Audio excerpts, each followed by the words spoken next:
Europe 1.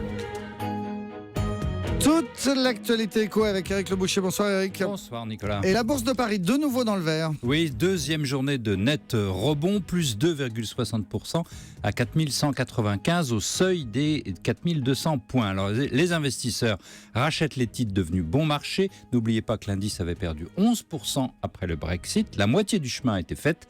Maintenant, le CAC 40 devrait se stabiliser autour de la 4200.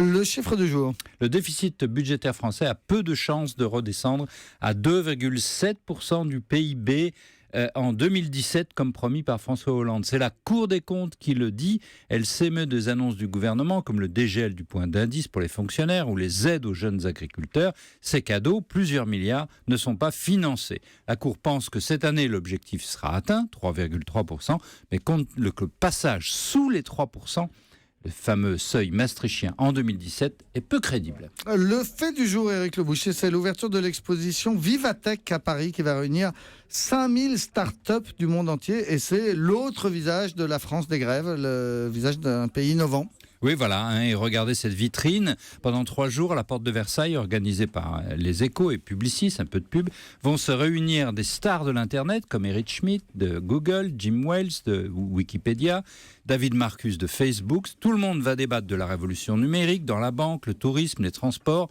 ou le sport. Vous avez raison, Nicolas, il y a une France très entreprenante, grâce à ces ingénieurs qui ont une très bonne image mondiale, reconnue, grâce à ces pôles de recherche, grâce surtout à un esprit nouveau.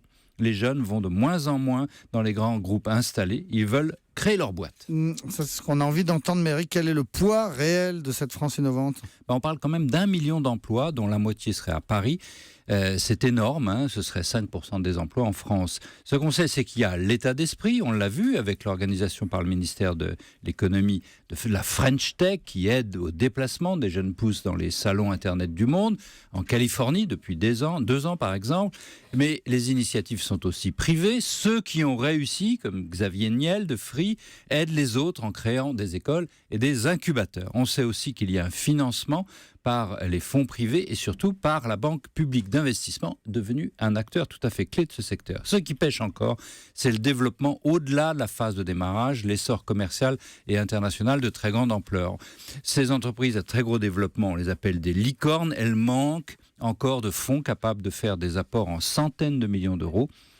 On a les startups, on n'a pas encore de manière à les faire grossir, on sait les faire naître. L'enjeu, c'est de montrer qu'elles peuvent réussir en France, s'y enrichir aussi, sans subir l'opprobre de la vieille France des manifs. Merci beaucoup, le journal de l'Écho signé Éric Le Boucher.